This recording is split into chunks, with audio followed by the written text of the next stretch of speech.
నమస్తే అండి. Welcome back to Teja news. రాష్ట్ర వ్యాప్తంగా ఉన్న పెన్షన్దారులు అందరికీ కూడా దసరా కానుకలైతే పంపిణీ చేయబోతున్నారండి. మన ముఖ్యమంత్రి నారా చంద్రబాబు నాయుడు గారు అక్టోబర్ 1వ తేదీన పంపిణీ చేసేటువంటి ఈ యొక్క పెన్షన్ పంపిణీ దసరా కానుక ఒక్కొక్కరికి ఏ పెన్షన్లు ఇవ్వబోతున్నారు, పెన్షన్లు ఎటువంటి మార్పులు చేశారు అనే పూర్తి ఇన్ఫర్మేషన్ని ఈ వీడియోలో మీకు వివరిస్తానండి. మీరు ఎక్కడ స్కిప్ చేయకుండా నా ఛానల్ని సబ్స్క్రైబ్ చేయండి, లైక్ చేయండి, షేర్ చేయండి. స్టార్టింగ్ నుంచి ఎండింగ్ వరకు కూడా క్లియర్గా చూడండి. అదేవిధంగా వీడియోకి ఒక లైక్ కొట్టండి. ఖచ్చితంగా 10 మందికి రీచ్ అయ్యేలాగా ఈ పెన్షన్పై వచ్చినటువంటి కొత్త అప్డేట్ని వాళ్ళు కూడా తెలుసుకునే అవకాశం అయితే ఖచ్చితంగా ఉంటుందండి. అదేవిధంగా వీడియోని మీ ఫ్రెండ్స్ అండ్ ఫ్యామిలీకి షేర్ చేయండి. అదేవిధంగా ఎవరైతే నా ఛానల్ని ఫస్ట్ టైం కనుక చూసినట్లయితే తప్పకుండా మన ఛానల్ని సబ్స్క్రైబ్ చేసుకోండి. అలాగే పక్కనున్న బెల్ ఐకాన్ని కొట్టండి. అలా చేయడం వల్ల నేను చేసే ప్రతి వీడియో మీకు నోటిఫికేషన్ ద్వారా వస్తుంది. అలాగే మన రాష్ట్ర ప్రభుత్వం పెట్టినటువంటి పథకాలపై ఎప్పటికప్పుడు మీకు అప్డేట్ అయితే ఇస్తూ ఉంటారండి. అక్టోబర్ 1వ తేదీన దసరా పండుగ కూడా వచ్చిన సందర్భంగా పెన్షన్దారులందరికీ కూడా ఏపీ రాష్ట్ర వ్యాప్తంగా ఎవరైతే పెన్షన్దారులు ఉన్నారో వారందరికీ కూడా దసరా పండుగ కానుకలు కూడా పంపిణీ చేయబోతున్నారు మన ముఖ్యమంత్రి గారు.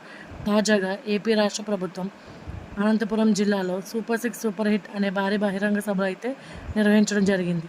దీనికి ఈ భారీ బహిరంగ సభకు హాజరైనటువంటి సీఎం చంద్రబాబు నాయుడు గారు, అదేవిధంగా డిప్యూటీ సీఎం గారు పవన్ కళ్యాణ్ గారు కూడా ఈ యొక్క తాజా ఇవ్వడం జరిగింది. ఈ సూపర్ 6 సూపర్ హిట్ అనే భారీ బహిరంగ సభలో ముఖ్యమంత్రి గారు మాట్లాడుతూ ఈ యొక్క కొత్త పెన్షన్ పైన దసరా కానుకగా కొన్ని కానుకలు అయితే ఇవ్వబోతున్నట్టు వెల్లడించారు. మరి ఏపీ రాష్ట్ర వ్యాప్తంగా ఈ యొక్క పెన్షన్ పంపిణీ విషయంలో పెన్షన్దారుల్లో కొంతమంది బోగస్ పెన్షన్లు తీసుకుంటున్నారు. అదేవిధంగా ఈ యొక్క పెన్షన్ వెరిఫికేషన్ అనేది ప్రారంభించిన విషయం మనందరికీ తెలిసిందే.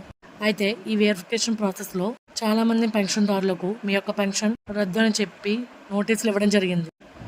వారి ఇళ్లకు వచ్చి నోటీసులు ఇవ్వడం అయితే జరిగింది.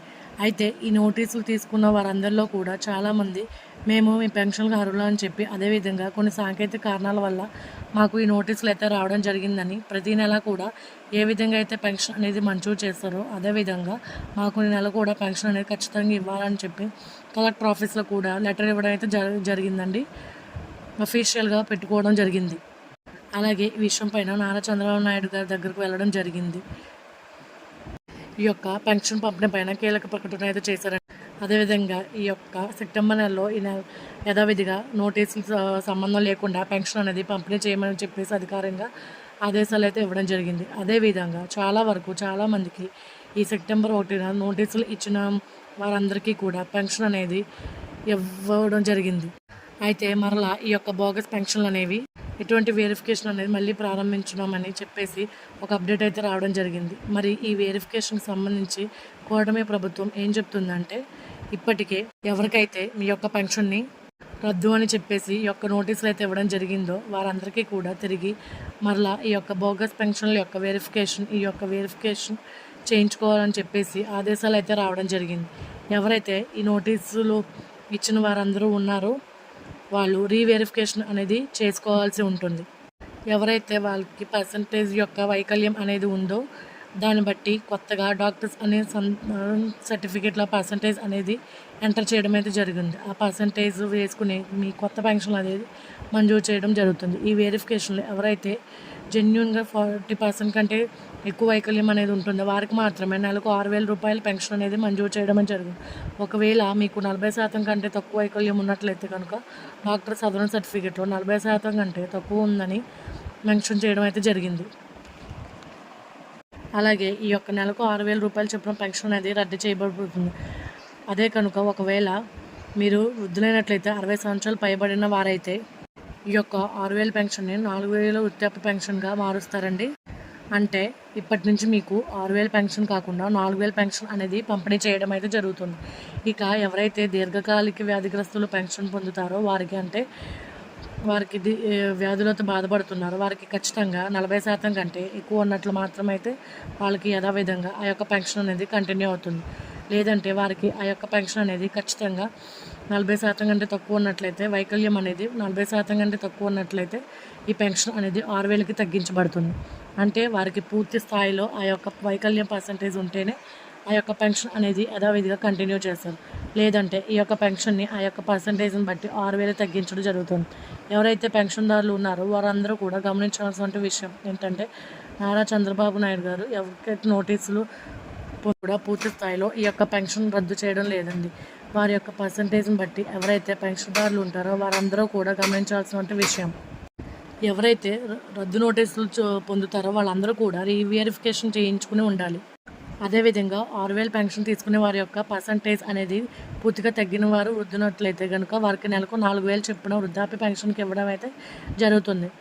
ఇక ఇలా పెన్షన్దారులు అందరూ కూడా గమనించాల్సిన ముఖ్యమైన విషయం ఏంటంటే ఎవరైతే నోటీసులు పొందుతారో వారందరికీ కూడా పూర్తి స్థాయిలో ఈ యొక్క పెన్షన్ అనేది రద్దు చేయడం లేదండి.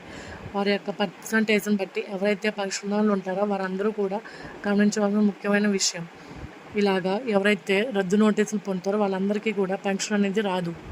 అలాగే ప్రభుత్వం ఈ యొక్క పెన్షన్దారులకు సంబంధించినటువంటి కీలక అప్డేట్ అయితే మరొక కొత్త అప్డేట్ అయితే కూడా ఇవ్వడం జరిగింది. ఎవరైతే ఈ యొక్క పెన్షన్ బదులు ట్రాన్స్ఫర్ అనేవి పెట్టుకుంటారో అంటే ఒక ప్రాంతంలో తమ యొక్క వృత్తిని చేసుకుంటూ తమ యొక్క ఉపాధిని తమ యొక్క జీవన శైలి అనేది చేసుకుంటూ ఉంటారో వారి యొక్క 1వ తారీఖు రాగానే ఎక్కడైతే పెన్షన్లు పంపిణీ చేస్తున్నారో తమ యొక్క ప్రాంతంలో అక్కడ ఖచ్చితంగా రావాల్సి ఉంటుంది. ఈ విధంగా కాకుండా వారు ఎటువంటి ఇబ్బంది పడకుండా ఖచ్చితంగా వారు ఏ ప్రాంతంలో అయితే తమ యొక్క వృత్తి అనేది తమ యొక్క జీవన శైలి అనేది కొనసాగిస్తున్నారు అదే ప్రాంతంలో తమ యొక్క పెన్షన్ కూడా తీసుకునే వెసులుబాటు కల్పించింది మన ఏపీ ప్రభుత్వం. మీరు వేరే ప్రాంతంలో కనుక మీ వృత్తిపత్యా ఉంటే మీ సొంత గ్రామాల్లోకి వచ్చి 1వ తారీఖు కల్లా వేలిముద్ర వేయడానికి ఈ యొక్క పెన్షన్ అని తీసుకోవడానికి ఖచ్చితంగా మీ యొక్క సొంత గ్రామానికే రావాల్సి ఉంటుంది. దీనికోసం ఈ యొక్క బస్ ఛార్జెస్ అన్నీ అంతేకాకుండా తమ యొక్క వృత్తిలో కొంతమంది సెలవులు ఇవ్వకపోవడం ఇటువంటి ఇబ్బందులు కూడా కొనసాగాయండి.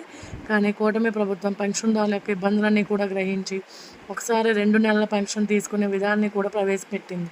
అంతేకాకుండా మీరు ఎక్కడైతే మీ యొక్క జీవనశైలి మీ యొక్క వృత్తి విధానాన్ని కొనసాగిస్తున్నారో అక్కడే మీ యొక్క పెన్షన్ కూడా తీసుకునే విధంగా ఈ యొక్క పెన్షన్ పంపిణీ బదిలీ అనేది నిర్వహించారు. అంటే ఏపీ రాష్ట్ర వ్యాప్తంగా ఉన్న పెన్షన్దారులు అందరూ కూడా 1 నెల తీసుకోకపోయినా 2 నెలలు కలిపి ఒకేసారి ఇస్తున్నారని మన రాష్ట్ర ప్రభుత్వం. ఈ అవకాశాన్ని కూడా అందరూ సద్వినియోగం చేసుకోవాలి. మీరు మరిన్ని వివరాలు తెలుసుకోవాలంటే నా యొక్క ఛానల్ని సబ్స్క్రైబ్ చేయండి, లైక్ చేయండి, షేర్ చేయండి. Thanks for watching.